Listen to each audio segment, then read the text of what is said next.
بسم الله الرحمن الرحيم والصلاة والسلام على رسول الله وعلى آله وأصحابه وأتباعه إلى يوم الدين.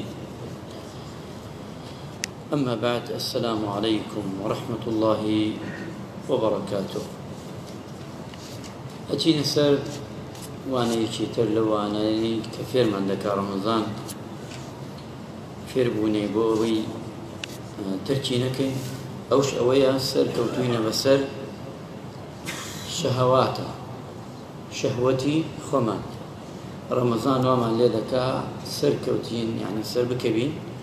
بسر شهوتكاني خمانا شو كمروف واجان كدروسي كدو جنسكي دانا ولا هموم روبك هي شهوات يستسير ملائكة بك أو بشيطانية مخلوقات ملائكة بشي شهواتي بهيش ويكتيانية بوي ملائكة زاوزيئك نية بس بو عبادة دروز بو ناحو تاوان ناكا تماشا كان دولا رو جنابتان ووشي كا أمان بينه وچيني كيتر مخلوقاتي كيتر حيوان جانبر چيني شهوتي كامل سطاصدي تيايا بو هيچ نازاني حيوان عقلشي لقلاني خواجان هاتوه مروفي دروس کردووە هەندێشتی لێ کۆ کردێتەوە هەندێش تەماشای خۆت ئێستا ئێمە جنس لە گیانی هەموو مرۆڤێکە هەیە لەو لاشەوە خواجان داوامان لێکا و عیبادەتی کە مەلایکەی کە ئەومانیشە هەردی لە مرۆڤا کۆبووتەوە بەڵام کە کاتی ئێمە زاڵ بووین بەسەر شەهەواتی خۆمانە ئەوەی ئێمەش بینە چی ئەبینە چین یەواش یەواش بەرزە بینەوە بۆ ریزی ملائكة أمي خوانا كادو لرو جنابتان أجر إما خومان تسليم الشهوات خومان بكين خوان بدين دس شهواتوا ولو بايما عن دا أبدي دو لرو جنابتان وك أو كان لبرانا وك وحيوانا لحضوري خواه شو كأمد ترازوك خوا داينا إما كاتيك عبادتك الشهوات كان من أخينا بجو يعني أخينا شونك دولا رو جنابتان جير بيمان او معناه اوي اما برو خواچي برزبينه برو لاي خواچي چونك او رغاي من هل بجاردوا كرغاي ملائكه كان كاوان عبادت بو عبادت وذكر پیغمبر جان فرمي عليه الصلاه والسلام اچين خدمتيان فرمايش تجوانا كل عمل ابن ادم يضاعف الحسنه ب10 امثالها واتا همون كارو كردارك كبني آدم مروف إنسان أيكا زيادة كا لترازوي خوايا يضاعف وشي الحسنة أبيت خير وباداشت كش أبيت شن ب10 أبيت الدان يعني ستو يخيرك أكي أم خير أبيت الدان دكش رانا وسطي أشي وحوصة يخير لرمضان كتودي كي حر خير بي حر خير بي حر كامني بي بمادي بي بمعنوي بي هر كاملي بي يك بدأ دكشة وحوصة حتى حوصة رانا وستي وخير كبيغمر جانا فرمي عليه الصلاة والسلام قال الله تعالى أمجا خواي جانا فرمي طبعا هرشي كاتيودي قال الله تعالى حديثي قدسي يعني خواي يورا أفرمي بيغمر خواي جرايته بس معنى كي لخواوي لبيغمر خواوا صلى الله عليه وسلم نعم إلا الصوم سيركة تماشاكا كردوي كي لحوصد ببريتوا شاكا يقبي بيتا دا شاكا لدى شاكا كش بيتا حوصد لحوصد اشتي بري بروا زياتر بي خواجانا فرمي إلا الصوم چي عبادتي خيه كمنو تو اي كين پاداشتي ديار نبي پیغمبر جانش نازاني صلى الله عليه وسلم روجو پاداشتي شن إلا الصوم چونکە ڕۆژوو خواجان ئەڵێ بۆ منە من خۆم ئەزانم پاداش دێدەم یعنی خوای گەورە بەوەش ڕازی نابێ خۆی کە ئێمە ڕۆژێ ڕۆژوو ئەگرین بە 700 ماندات و پاداش دەکەین بەوەش نابێ ئیلا خوای پەروەردگار کە خۆی ئەزانێ ئیلا الصوم فإنه لي لەبەرەوەی ڕۆژوو بۆ منە وأنا أجزي به ومن جزايا أدموا پاداش ديان أدموا خلاط يعني أكم ئەی پەروەردگار چەندێکە کەس نازانێت ئەم ڕۆژەی من و تۆ ئیگرین پاداشتی چەندێکە کەس ناتوانێت پێمان بڵێ ئەوە نێ لە حەدیثە هاتووە ڕۆژوە بگری ئەو حەدیثە مەبەستی ڕۆژی سنەتە بەڵام وەک فەرز نەخێت وەک مانگی ڕەمەزان نازانین ئەوە قیاسێکە کە دانراوە بۆ فەرمایشتەی کە دەفەرمێ ڕۆژێ بە ڕۆژووی 700 ساڵ لە دۆزەخ دوورە ئەبیتەوە ئەیا 30 ڕۆژ بە ڕۆژووی پاداشتی چەندێکە خواجانە فەرمێ بۆ منە و منش پاداشتیانە دەمەوە بەڵام بەچی بەوەی کەوا خوای پەروەردگار لەیرە فەرمێ يدعو الشهوات طعامه من أجلي لبرو الشهواتي خوي وازي ليناوا خواردنوا شهوتي خوي آرزوي خوي أما أنا حموي لبر من وازي ليناوا خوي پروردگار فرمي أخا أنا كم نية تو تواني سبا خلق بلي هام بروجو روجش نقري كسش نازل زور آسان لا يخلق وادر بخي كي هاي بروجو دعي بلي هام بروجو بلام روجش نقري چونکە کاتێ تو ڕۆژوو ناگری خوای گەورە ئەکەیتە ڕەقیب بەسەر خۆتەوە لە بەیانی و هەتای ئەوەرە ئاوەکە لە بەردەم تایە ئامادەی لە تینیا بخینکە ئاوەکە ناخۆی ئەخە ئەمە گەورەیە ئینسانی وا هەیە ئەمەنە مەشەقەت ئەبینێ ئەمەنە هیلاک ئەبێ بەڵام ئامادە نییە ئامادەی هیلاک بێ ئامادەیە مەینەتی بکێشێ بەڵام ئامادە نییە ڕۆژەکەی بشکێنێ خۆ ئەمە گاڵتە نییە کە تۆ ئێستا من و تۆی گری لە چەنۆ 3:30 بەیانی حەساب کە تا ئێوارە چەند ساعەتەکە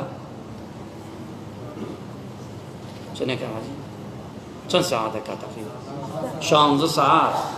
لە 24 ساعات 16 ساعات تۆ بە ڕۆژی بۆ خوا ئەمە کەم نییە ئەمە مەگەر خوای پەروەردگار خۆی بزانێ وە خۆی فەرموویەتی من پاداشتیانە دەمەوە چونکە ئەمانە لەبەر من ئاو ناخۆن ئەمانە لەبەر من نان ناخۆن ئەمانە لەبەر من شەهوەتی خۆیان تێر ناکەن لە حەڵاڵ گەنجێکی های بە ڕۆژوو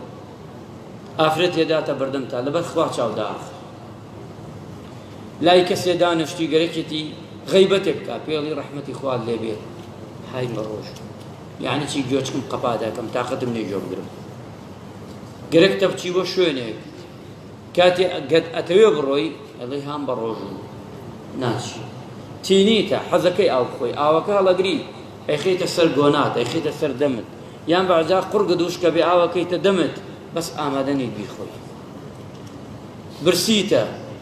ڕۆژێ شەوی هەڵساوی پارشێوت نەکردووە هەتا ئێوارە ئێستا کەمێ فێنکە ڕەمەزانەکانی تر پیاوە بە تەمەنەکان زیاتر ئەو کاتێک کە ئەوان درەویان کردووە کاتە هیلاک بوونە بە سەعات و 2 سەعات و 3 سەعات هەڵاژیاوە خواخۆی بێتە تا ئێوارە کە ئێوارە بێتەوە برسی بوو نیشکانی ئەمانە بەڕاستی عیبادەتێکە مەگە پەروەردگار خۆی بزانێ بەڵام لەگەڵەوەدا کە شەهوەتی خۆی شکاندووە بەچی چونکە جنسی مرۆڤ ئەمانە زیادێکە خواردنەوە لەگەڵ ئەوانەیشی کە ئەبێتە جێگای خواردنەوە گرێتیایدا جنسی مرۆڤ بەرزەکاتەوە چونکە لەو حەدیثە فەرمێ بە گەنجان دوایی ئەمجا ئەڕۆین ئەفەرمێ لەمە خۆشتر لیسائیمی فەرحەتان واللهی یاواران کە مەغریب دێ 3 خەڵکە ئێستا بەیانی کە بانگەدا گشتمان کپین ئەڕۆینە خەوی کەس تاقەتی نییە هەتا نیوەڕۆ هەتا عەسر دوای عەسر مرۆڤەکانە جوولێنتر دەست پێک هەتا نێزگی بانگە بینەوە چییە بێ ئەحتە حەرەکەکە زیادە ئەو سانیانەی کە خەریکە بانگەدا سێتە هەمووی مەشغوڵە بۆ چاوەڕێی خۆشیەکی ئەو خۆشیە چییە؟ خۆشیەکی کاتیە ئەم خۆشیە یەکەمیان ئەمە دەستمان کەوتوویە فەرحەتان یعنی دوو خۆشیت هەیە خۆشی یەکەمیانەوەیە کە من و تۆ فتارەکەین بەڵام وەڵڵا گەورەترین خۆشی ئەوەیە کە دەستمان بکەوێت ئینشاڵڵا هەموومان دەستمانەکەوێت خوای گیان سێرکە خۆشی مەغریب ڕەبت کردە بە خۆشی چی فەرحەتان دوو خۆشی هەیە ڕۆژوان یەکەمیان چییە عند الفطر کە کاتی ڕۆژەشت دووەمیان عند لقاء ربه دوم روجوان اگه تماشایم حدیثەکەی یعنی لە دوای ڕۆژەکەت دووەم خۆشیتەوەیە لە خزمەتی خوا دانیش ئەخر لە خزمەتی خوا کە دانیشی کەم نییە ئێمە ئێستا باسێکەین دڵمان شەوقی بۆ هەیە ئەبێ ئەو مەشهەدە ببینی چی بێ خواجان بە ئالی باش دەڵێ بەهەشتیەکان چیتان گەرەک چیتان ئەوێ وتیان خوایگیان تۆ وعدت دا پێمان نەمانکەیتە ئاگر نەخرین ئاگر